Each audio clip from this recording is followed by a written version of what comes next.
Good morning प्यारे बच्चों। सारे भाई बहनों को मेरा बहुत बहुत नमस्ते। सारे बड़े बुजुर्गों को मेरा नतमस्तक प्रणाम। एक्चुअली दोस्तों, आज माता काली का दिन है।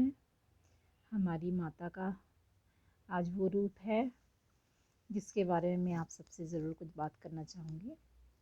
एक्चुअली दोस्तों, हम जो माँ का स्वरूप जो बोलते हैं, माँ का ये 9 दिन में जो भी शक्ति है, मैं इसके बारे में डिस्कशन थोड़ा करती हूँ आपसे। जैसे कि हमारी माँ, उनका स्वरूप जो है प्यार का है, शांति का है, पवित्रता का है और शक्ति का है और न्याय का भी है और अन्याय के प्रति खड़ा रहने के लिए संघार का भी है उनका। ठीक है ना। तो एक्चुअली दोस्तों, हमें हर किसी के जीवन में हमें माँ कुछ न कुछ उनका स्वरूप से ही सिखाती हैं। जैसे कि हम अपने अंदर में सब चीज़ की बैलेंस हमें करना है। जैसे कि अगर हम प्यार के सागर बने हुए हैं, तो इसका मतलब ये नहीं है कोई हमारा एडवांटेज उठाए। अगर हम जिसे हमारी माँ जो है सॉफ्ट हार्टेड होती है, कोमल हृदय होता है उनका, इसका मतलब ये नहीं है उनका कोमल हृदय का कोई फ़ायदा उठाएगा, नहीं। माँ करुणा की सागर होती है। उसी तरह ये स्त्रियों के बारे में अगर मैं बात करूं, अगर एक लेडी प्यार देना जानती है तो क्षमा करना भी जानती है। माफ़ करने के बाद वो हमें हमारी वो शक्ति भी बन सकती है, करुणा के सागर भी बन सकती है। उसी तरह आपको जैसे माँ का 9 दिन का रूप होता है, उसी तरह हम जितनी भी फेमिनिन होती हैं, हमें वो सारा माँ का रूप है।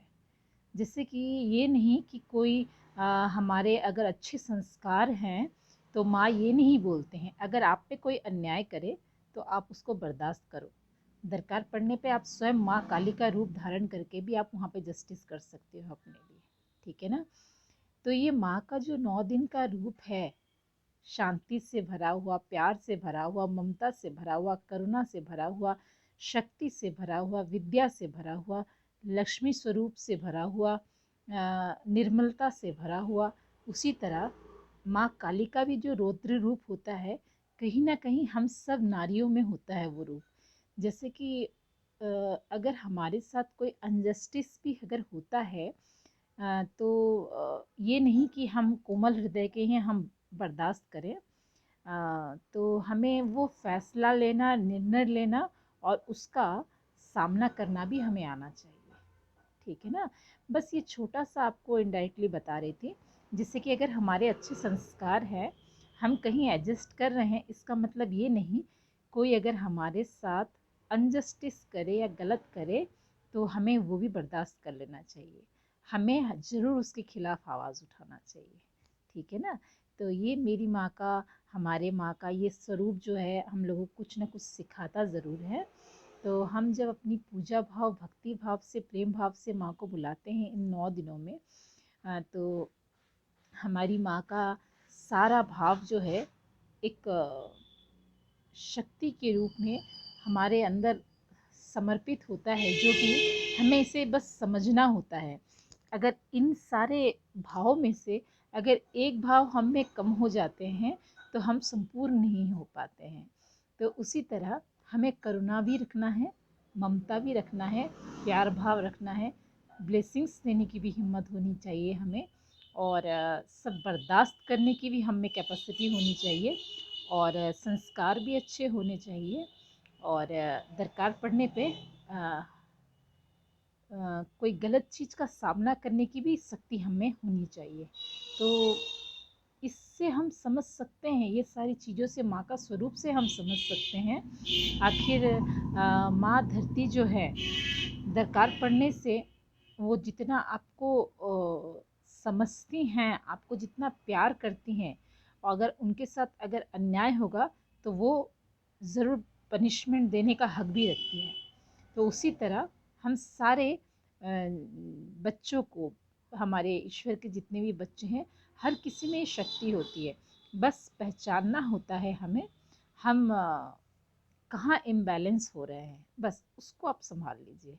जैसे कि अगर आप अपने अंदर की अहंकार, अपने ये शरीर के अंदर आप एटीट्यूड, कोई आपका ऐसा थॉट है कि मैं कौन हूँ, मेरा ऐसा रुतबा है, मुझे कोई किसी ने क्यों ऐसा बोल दिया, तो यहाँ पे आपका अहंकार आ जाता है। तो आपको अगर इस टाइप का भी कोई बोले, अगर आपका एटीट्यूड अहंकार ईगो नहीं होगा तो आपको बुरा नहीं लगेगा, ना ही किसी की बातों से दुख लगेगा आपको, ना ही आप किसी से कोई एक्सपेक्टेशन करोगे, ना आप किसी की कभी इंसल्ट करोगे, ना कोई आपका इंसल्ट कर सकता है। तो ऐसा होता है दोस्तों कि जैसे कि हमें हर वो पहलू को समझना पड़ता है, हर वो पहलू को हमें जानना पड़ता है, जो कि ये सारा स्वरूप माँ में छुपा हुआ है। ठीक है ना? तो सब भक्ति कीजिए, माँ के भक्ति में रम जाइए इन दिनों। और मेरी माँ का, हमारी माँ का हम सब बच्चों पे बहुत सारा प्यार, आशीर्वाद बरस रहा है, और माँ के सारे 9 स्वरूपों का दिव्य रूप हमारे अंदर समाए, और हम हर परिस्थिति में, हर सिचुएशन में अपने आप को बैलेंस कर पाए नहीं, कर रहे हैं और आगे भी करेंगे, और उसके लिए हम भी सक्षम हैं। और हमें अपने माँ का ज्ञान रूप, विद्या रूप से और शक्ति रूप से बहुत कुछ हम सीख पा रहे हैं। उनके सारे 9 के 9 रूप से हम बहुत कुछ सीख पा रहे हैं। वो हमारी माँ जो हैं, ममता की सागर हैं, शांति की सागर है, खुशी की सागर है, प्यार का सागर है, ममता का सागर है, लक्ष्मी स्वरूपा है, विद्या स्वरूपा है। दरकार पड़े तो काली माँ का रुद्र रूप भी आप जानते हो। उनके गले का जो मुंड माला जो है ना, वो एक एक उनके सारे संस्कार का विकार है ना। जितने हमारे अंदर गलत चीज़ होती है, उस सब चीज़ को आपको नष्ट कर देना है।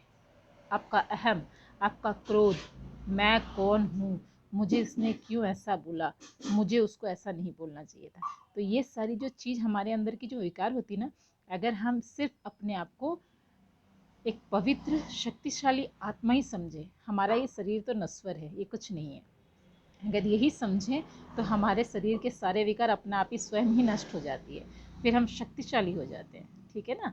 तो ये सब अपने अपने धुन में, माँ की भजन कीर्तन में सब रम जाइए और बहुत मज़े कीजिए। माता रानी की कृपा सब पे बरस रही है, प्यार सब पे बरस रही है, करुणा सब पे बरस रही है। माता रानी का आशीर्वाद आप सबको ढेरों ढेरों सा। और माँ की नवरात्रि में डांडिया खूब खेलिए, एंजॉय कीजिए, और माँ को दिल से पुकारिए और खूब मज़े कीजिए। सब स्वस्थ रहें, मस्त रहें, बिंदास रहें। जय माता की। ओम नमः शिवाय। ओम साईं शंभू भोलेनाथ।